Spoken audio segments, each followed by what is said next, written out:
Good day, here are the stories for the Manila Times for Tuesday, August 2, 2022. The Philippines, quote-unquote, has no intention of rejoining the International Criminal Court, or ICC, President Ferdinand Bongbong Marcos Jr. said on Monday. The president said in a briefing on Monday that he met last week with his administration's legal team of Solicitor General Menardo Guevara, Department of Justice or DOJ Secretary Jesus Crispin Boying Remulla, and Chief Presidential Legal Counsel Juan Ponce Enrile, along with Foreign Affairs Secretary Enrique Manalo and former presidential spokesman Harry Roque, an ICC-recognized lawyer who will now serve as private counsel, to discuss the International Tribunal's plan to reopen its investigation of the Duterte government's bloody campaign against illegal drugs. He said the choice is whether the Philippines will respond or not to the ICC request. Another option is to fully ignore the ICC's request, he said. The president called for the meeting more than a week after the International Court urged the Philippines to reply to the ICC prosecutor's request to reopen the probe into the killings attributed to the war on drugs. At least 12,000 persons were killed during the crackdown, and 2,500 of the killings were attributed to the Philippine National Police or PNP. Human rights groups have accused former President Rodrigo Duterte of sanctioning extrajudicial killings. The ICC gave the country until September 8 to comment on its request. Marcos said a response to ICC needed to be carefully studied. President Ferdinand Bongbong Marcos Jr. declared 10 days of national mourning over the death of former President Fidel V. Ramos, Malacanang announced Monday. The mourning period will be from July 31 to August 9. The 94-year-old Ramos died last Sunday. During the mourning period, the Philippine flag will be flown at half-mast on government buildings and installations. The former president's family has yet to release details about his wake and funeral arrangements. President Ferdinand Bongbong Marcos Jr. tapped Medal of Valor awardee Lieutenant General Bartolome Vicente Bacaro Jr. as Chief of Staff of the Armed Forces of the Philippines or AFP, Malacanang confirmed on Monday.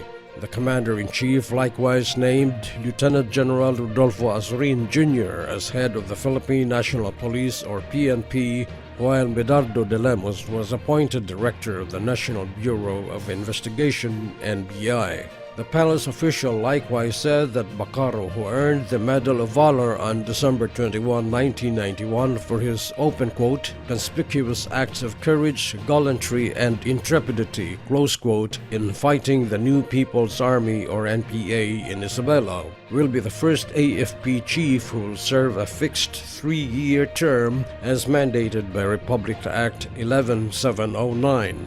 Enacted by former President Rodrigo Duterte last April, RA 11709, open quote, sets a fixed 3-year tour of duty for the AFP Chief of Staff, Vice Chief of Staff, the Deputy Chief of Staff, the major service commanders, that is the Philippine Army, Philippine Air Force, Philippine Navy, Unified Command Commanders, and Inspector General unless sooner terminated by the President, close quote. Azurin, meanwhile, will be the first PNP chief under the watch of Marcos. Malacanang has cleared up the confusion over the leadership of the Philippine Economic Zone Authority or PEZA.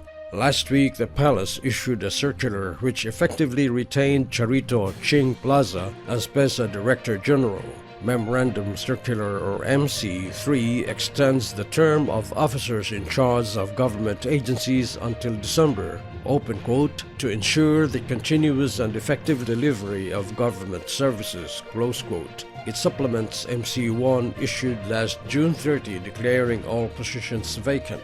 The memo also states that all officials and employees it covers, open quote, are mandated to lawfully perform their duties and functions and submit bi-monthly performance reports to their respective heads of the department, agency, bureau, office, or instrumentality, close quote, or be held accountable for non-compliance.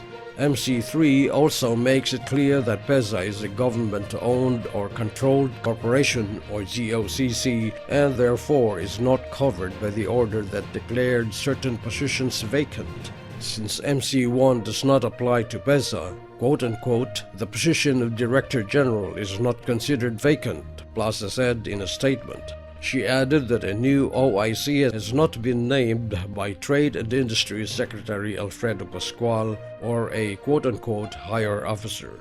President Ferdinand Bongbong Marcos Jr. on Monday urged the public to heed the government's call and get their vaccinations and booster shots against COVID-19. Speaking at the side of the Pinas Lakas vaccination event in Pasig City, the president called on all citizens to not wait until the country's COVID cases surge again before getting inoculated. He noted that he wants not just school children to be given additional doses as an added layer of protection when face-to-face classes resume, but for a massive vaccination drive to be launched in the Visayas and Mindanao, where the COVID-19 positivity rate is increasing. The president also reminded the public to continue observing health and safety protocols, especially now that another disease, monkeypox, is threatening the country. Veteran election lawyer George Erwin Garcia has been appointed as chairman of the Commission on Elections, or COMELEC, Malacanang confirmed on Monday. He had a short stint in the poll body during the last administration, having been appointed by former President Rodrigo Duterte last March, serving as one of its commissioners. He stepped down after the Commission on Appointments, or CA, bypassed him last June, shortly before President Ferdinand Bongbong Marcos Jr. assumed power. Topping business, the National Economic and Development Authority, or NEDA, said digitalization and other conventional sectors will continue to create employment and drive the Philippine economy going forward. The infrastructure, data centers, artificial intelligence, and digital skills are just a few of the things NEDA Undersecretary Rosemary Edilion said the Marcos administration wanted to make the digital sector more dynamic. Over to sports, the Philippines scored 3 gold medals in the ASEAN Para Games in Indonesia on Monday. Swimmers Ernie Gawilan and Roland Sabido, as well as javelin thrower Sandy Asusano, delivered the first 3 golds for the Philippines in the competition. Gawilan ruled the men's 400-meter freestyle S7TF event, while Sabido topped the men's 400 meters freestyle S9 class. Asusano, meanwhile, got her gold in the women's javelin throw F54 event. Antonio Contreras and Yen Macabenta are today's front-page columnists. Contreras rants and partisan-induced verbal diarrhea, while Macabenta gives theories on the climate agenda. Meanwhile, columnists Michael Charleston Chua, Stephen Kuunieng, and Maria Lourdes Tiquia have written their tributes to the late former President Fidel V. Ramos, who died on Sunday. Read more on the paper's opinion section. Today's editorial discusses the recent National Book Awards. Read a full version on the paper's opinion section or listen to the voice of the Times. For more news and information, get a copy of the Manila Times and print, subscribe to its digital edition, or log on to www.manilatimes.net. Follow us on Twitter, Facebook, or Instagram, and keep up with the Times. This is Pete Livares reporting. Our longest trusted English newspaper since 1898. Now available digitally. Computer. Order the Manila Times Digital Edition. Subscribed. Get the Manila Times Digital Edition for less than 2 pesos and 50 centavos per day when you sign up for 1 year. The Manila Times, news source of choice, trusted since 1898.